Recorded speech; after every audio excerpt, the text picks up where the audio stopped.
A little while back, we reviewed the iPhone 7 here on C4E Tech. Today, let's check out the other iPhone, the iPhone 7 Plus.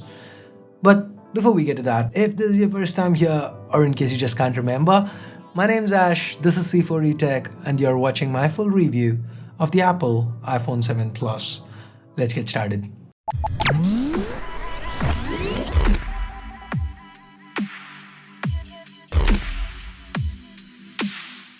Let's start with the built-in design. The iPhone 7 Plus feels well built and retains the same design with a few changes. For example, the antenna bands have been moved, the 3.5mm headphone jack's gone, controversial as that is. It's been discussed to death, so let's not waste time on that. It is what it is. The physical home key is also gone. Instead, we've got a capacitive key here, just like the ones found on Android phones like the OnePlus 3. The difference here is the taptic engine. You get 3 levels of taptic feedback to choose from. When you press the key, you kinda get taptic feedback. Kinda makes you feel like pressing the home key physically. I didn't have an issue with it, got used to it quick.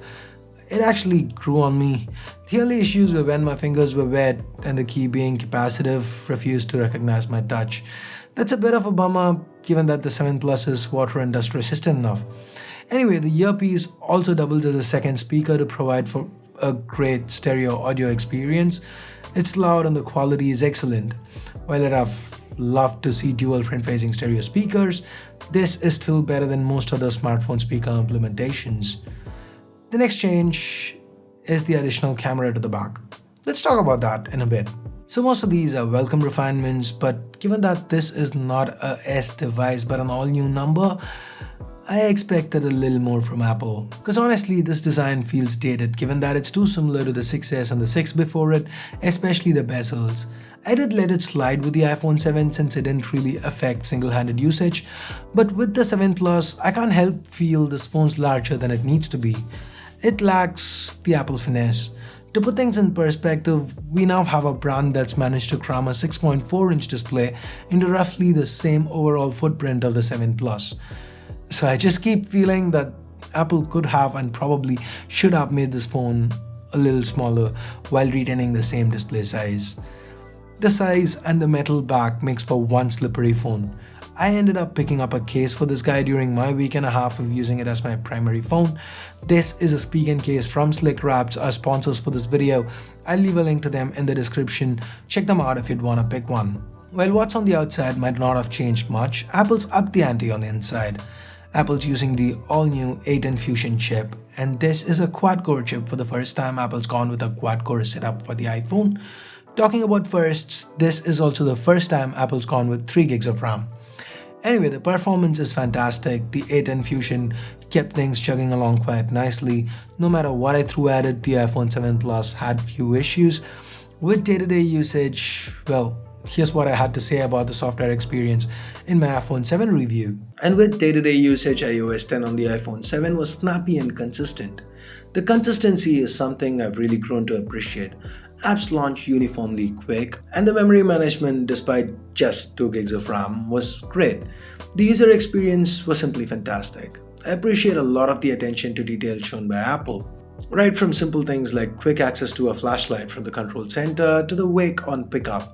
This is something we've seen with a lot of Android phones in the past, but I've never seen a better implementation. The detection was spot on, worked every single time, and it also put an end to the problem of fingerprint scanners getting too quick for us to see what's on the lock screen. Pick up, check the lock screen for notifications, and if you want, place the finger on the scanner and unlock. And the scanner is real fast and accurate. 3D Touch has also been integrated more tightly with iOS 10 and it went from being a novelty factor that I rarely used to being a feature that I found myself using occasionally. Still not a must-have for me, but definitely more useful from the last time I used it while testing the 6S. Anyway, as happy as I was with the iPhone 7, some of my regular issues with iOS of course resurfaced. Things like the inability to share a picture to Facebook pages from the gallery, or having to jump back to the menu to switch resolutions, or the inability to add a number row to the keyboard are things that as a long-time Android user I found really annoying.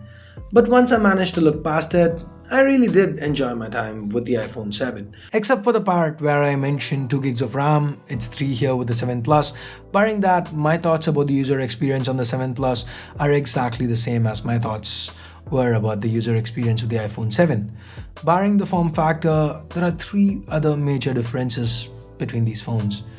Number 1, the display. Just like the 7 Plus retains the same resolution as its predecessor. Here's a Full HD display spread over 5.5 inches, resulting in a pixel density of over 400 pixels per inch. Outside VR, I for one don't have issues with Full HD displays as long as they are of good quality, and that's something Apple's delivered on. I found this display sharp enough, it has excellent brightness levels and viewing angles, and reproduces accurate colors. Apple states it's 25% brighter than its predecessor and displays a wider gamut of colors. I was perfectly happy with it despite constantly using phones with Quad HD displays. The second difference is with the battery life. The iPhone 7 Plus sports a larger 2900 mAh battery, and the battery life on this one's, again, splendid. The 7 Plus managed to last me through a full day of moderate to heavy usage on a single charge on each of the 10 days I used this phone as my primary device. A little bummed out about the lack of quick charge, but overall the battery performance here was great. The final difference is with the camera, or rather cameras. The iPhone 7 Plus sports two 12-megapixel cameras. One's got a wide-angle 28mm lens, just like the one found on the iPhone 7.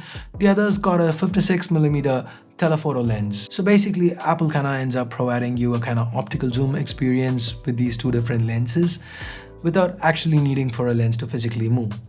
Additionally, Apple also provides a portrait option that makes for enhanced depth of field or background blur, which is great for, well, portrait shots. Works for the most part. Just like the iPhone 7, the 7 Plus delivers here. Images shot with this camera had a lot of detail, the colors were accurate and the dynamic range brilliant. Under low light, the 7 Plus still delivered some of the best images we've seen shot with the smartphone. Do note that under low light and with macro shots, the second camera doesn't turn on, and the 7 Plus resorts to digital zoom when you shoot. Here's a card to a video explaining the same. Anyway, the 7 Plus can shoot 4K video and also has a dedicated 1080p 60fps option. The video quality is excellent, the footage is well detailed, sharp and smooth, the frame rate stable too. The selfie camera is up to 7 megapixels now, and it managed to do quite a good job. Now with that, we get to price, and this year Apple's done away with the 16 gig variant and 32 gigs as the base with 128 and 256 gig options available. And here are the prices. The prices are definitely steep, especially in a market like India, but Apple does hold an edge with regards to performance. And the cameras are excellent too, the build, while dated, is decent, the water resistance and stereo speakers are definitely welcome. Apple's also always been a step ahead in terms of after sales, software updates and service. So if you're willing to drop the cash, then the 7 Plus is definitely not gonna disappoint. But if price to performance is what you seek, there are Android phones out there that can do 70 to 80% of what the 7 Plus does, and can do it at almost 1/3 of the price. So that's it for this review. Do you agree with what I've had to say here? Let me know in the comments below. So give this video a thumbs up if you found it useful, vote it down if you didn't, and for more videos like this, hit that subscribe button down below if you haven't already. So thanks a lot for watching. Till next time, this is Ashia from C4E Tech signing off. You guys have a great day. Bye bye now.